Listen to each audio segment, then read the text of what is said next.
ହନୁମାନ ଚାଲିସାର ମହିମା ଅପାର। ଏହାକୁ ପଢ଼ିଲେ କିମ୍ବା ଜପ କଲେ ବ୍ୟକ୍ତିଙ୍କ ସମସ୍ତ କଷ୍ଟ ଦୂର ହୁଏ।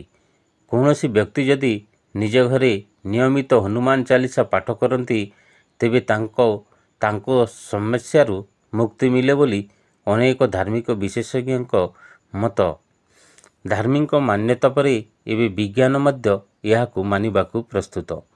ହନୁମାନ ଚାଲିସା ପାଖାପାଖି 40ଟି ଛନ୍ଦ ଅଛି, ଯାହା ମଧ୍ୟରୁ ଅଧିକାଂଶ ଅନୁଷ୍ଠୁପ ଛନ୍ଦରେ ଉଲ୍ଲେଖ ହୋଇଛି, ଅର୍ଥାତ୍ ଏହା ଲୟପୂର୍ଣ୍ଣ, ପୁନରାବୃତ୍ତିମୂଳକ ଏବଂ ଧ୍ୟାନାତ୍ମକ।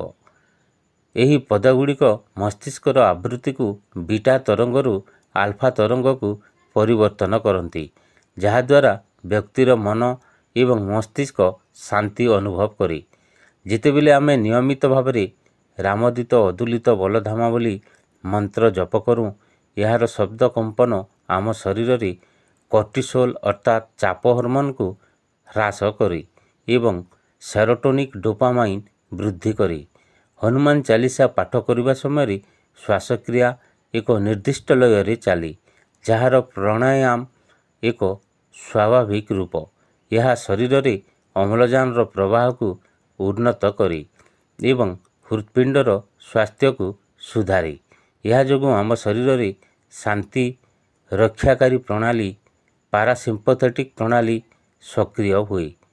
ଜର୍ନାଲ ଅଫ୍ ଅଲ୍ଟରନେଟିଭ୍ ମେଡିସିନରେ ପ୍ରକାଶିତ ଏକ ଅଧ୍ୟୟନ ଅନୁଯାୟୀ ମନ୍ତ୍ର ଜପ କରିବା ଦ୍ୱାରା ଚାପ ହ୍ରାସ ପାଏ ଏବଂ ସକାରାତ୍ମକ ଶକ୍ତିର ସ୍ତର ବୃଦ୍ଧି ପାଏ। ICMR ଏବଂ ଏମ୍ସ ଗବେଷଣା ଅନୁଯାୟୀ ପ୍ରତିଦିନ 10 ମିନିଟ୍ ହନୁମାନ ଚାଲିସା ପାଠ କରିବା ଦ୍ୱାରା ହୃଦ୍ଘାତ ସମସ୍ୟା ହ୍ରାସ ପାଏ, ରକ୍ତଚାପ ନିୟନ୍ତ୍ରଣ ହେବା ଏବଂ ନିଦ ଭଲ ହେବାରେ ସାହାଯ୍ୟ ମିଳିଥାଏ। ଏହି ପୋଷ୍ଟ ଟ୍ରାଉମାଟିକ୍ ଚାପରୁ ବା ଚିନ୍ତାରୁ ମୁକ୍ତି ଦିଏ। Journal of evolution of medical and dental ସାଇନ୍ସରେ ପ୍ରକାଶିତ ମୀରା ଗୋଏଲ ଏବଂ ତାଙ୍କ ସହକର୍ମୀଙ୍କ ଏକ ଗବେଷଣା ଅନୁଯାୟୀ 18ରୁ 22 ବର୍ଷ ବୟସର 20 ଜଣ MBBS ଛାତ୍ରୀଙ୍କୁ 10 ମିନିଟ୍ ପାଇଁ ହନୁମାନ ଚାଲିସା ସଙ୍ଗୀତ ଶୁଣିବାକୁ ଦିଆଯାଇଥିଲା ଏବଂ ସେମାନଙ୍କ ରକ୍ତଚାପ ହ୍ରାସ ପାଇଥିଲା। ଏକ ପୌରାଣିକ ବିଶ୍ୱାସ ଅଛି ଯେ ପ୍ରତିଦିନ ହନୁମାନ ଚାଲିସା ପାଠ କରିବା ଦ୍ୱାରା ଜୀବନରେ କୌଣସି ଅସୁବିଧା ହୁଏ ନାହିଁ। ଅନାବଶ୍ୟକ କଷ୍ଟ, ରୋଗ ଏବଂ ସମସ୍ୟା ବ୍ୟତୀତ ଜଣେ ବ୍ୟକ୍ତି ସମସ୍ତ ପ୍ରକାରର ନକାରାତ୍ମକ ଶକ୍ତିରୁ ରକ୍ଷା ପାଆନ୍ତି। କଳିଯୁଗରେ ହନୁମାନଙ୍କୁ ଅମର ଦେବତା ଭାବରେ ବିବେଚନା କରାଯାଏ। କେବଳ ତାଙ୍କ କୃପା ଦ୍ୱାରା ହିଁ ଜଣେ ବ୍ୟକ୍ତି ରାମଙ୍କ ଆଶୀର୍ବାଦ ପାଏ।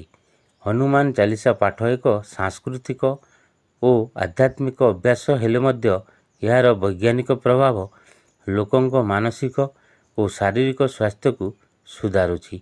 ଏହା ମନରେ ସକାରାତ୍ମକ ଶାନ୍ତି ଓ ସାହସ ଭରି ଜୀବନରେ ସନ୍ତୁଳିତ ଆଣିଥାଏ। ହନୁମାନ ଚାଲିସାର ବୈଜ୍ଞାନିକ ମତ ଏହା ପ୍ରମାଣ କରେ ଯେ ଏହା କେବଳ ଧାର୍ମିକ କ୍ରିୟା ନୁହେଁ, ବରଂ ଏକ ମାନସିକ ଏବଂ ଶାରୀରିକ ସ୍ୱାସ୍ଥ୍ୟକର ଅଭ୍ୟାସ, ଯାହା ଜନଜୀବନରେ ଗଭୀର ପ୍ରଭାବ ପକାଇଛି। ଭିଡ଼ିଓଟି ଭଲ